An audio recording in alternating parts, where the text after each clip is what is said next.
They all laughed when she said she couldn't run. Even the colonel smirked and crossed his arms, eyes gleaming with disbelief. "What's your excuse, Lieutenant?" he barked. She stood there, silent, her face calm but her knuckles white as frost. No one expected what happened next, because when she finally took off her jacket, the entire training ground froze. If you're new here, make sure you hit that like button and subscribe to HerMissionDiaries, where real stories of courage and heart come alive. You won't want to miss this one. It was dawn at Fort Sentinel, the kind of morning where mist hung over the track like ghostly curtains. Soldiers lined up for the PT test, push-ups, sprints, endurance runs. The usual rhythm of discipline. Except for one thing. Lieutenant Sara Trent, newly transferred, had requested exemption from the final run. That didn't sit well with Colonel Marcus Hayden, a man who believed excuses were the enemy of soldiers.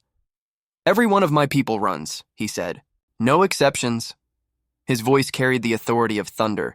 Sara stood straight, chin high, her uniform immaculate. "Sir, I'm not avoiding the test. I simply can't complete it today." The colonel's laugh echoed across the field. "Can't? Or won't?" Some of the younger cadets chuckled nervously. Sara didn't flinch. She'd been through worse. Much worse. She remembered the heat, the chaos, and the sudden explosion that turned her last mission into a nightmare. Afghanistan. Patrol Delta. The day her convoy was ambushed, and she dragged 2 men from the wreckage before the shrapnel tore through her leg and shoulder.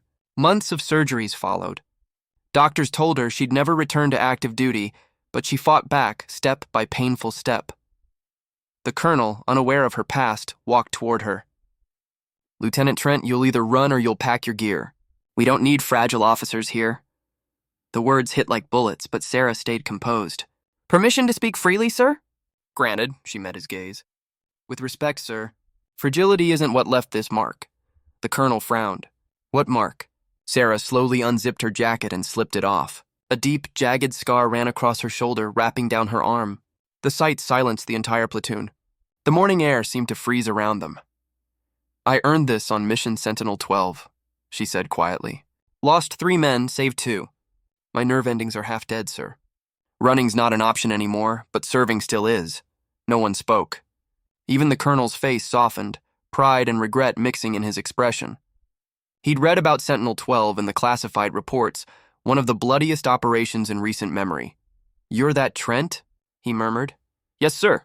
The colonel took a long breath, then saluted. "Then you've already passed every test that matters." From that day, Sara became a legend in Fort Sentinel. She wasn't the fastest or the strongest anymore, but she was the bravest. And when the colonel needed someone to mentor the next generation, he didn't look far, because courage, he realized, doesn't always run fast. It simply refuses to stop. If that moment gave you chills, smash that like button and subscribe to HerMissionDiaries, because in Chapter 2, you'll see how Sara's scar became the symbol of an entire mission reborn. 6 months later, Fort Sentinel had changed. The colonel often said, "We train bodies here, but Lieutenant Trent trains souls." Her quiet strength had become the heartbeat of the unit. But Sara wasn't done yet. One morning she received a sealed envelope. Mission ST, classified. She stared at it for a long time before opening it. The assignment was simple on paper but brutal in reality. Train a group of wounded veterans to requalify for active duty. Men and women with burns, missing limbs, shattered confidence. People like her, written off by the system, hungry to serve again. She called the first meeting in the hangar. 20 pairs of eyes looked at her, filled with doubt. Sara stepped forward, her jacket sleeves rolled up, scar visible and unapologetic. "I'm not here to make you soldiers again," she began. "I'm here to remind you that you never stopped being one." Her voice trembled, not from fear but from memory. Each word carried the weight of nights spent screaming through pain, of mornings spent learning to walk again. Training was hell. Every failure brought flashbacks. Every exercise reopened invisible wounds. But Sara was relentless. When one recruit fell during drills, she knelt beside him, whispering, "Scars don't end us. They mark where we refuse to break."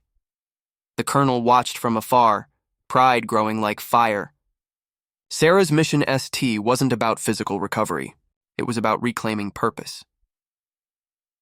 Weeks passed, and on the final day, the colonel announced a test, a half-mile relay run.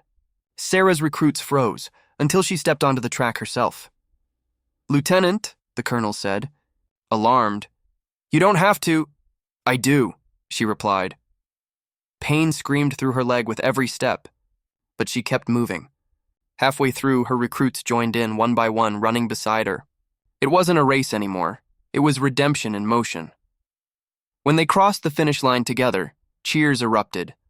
Tears fell freely. Even the colonel wiped his eyes, muttering something about dust. Later, as the sun dipped below the hills, Sara looked at her team and said softly, "Mission ST complete." ST stands for second try, because every soldier deserves one. The colonel placed a medal in her hand. "For bravery beyond battle," he said. Sara smiled. "For believing when no one else would." And that day, Fort Sentinel didn't just honor a scar, they honored a survivor who turned her pain into purpose. If Sara's story touched your heart, don't forget to like this video and subscribe to Her Mission Diaries, where every story reminds you that strength isn't the absence of scars. It's the courage to show them.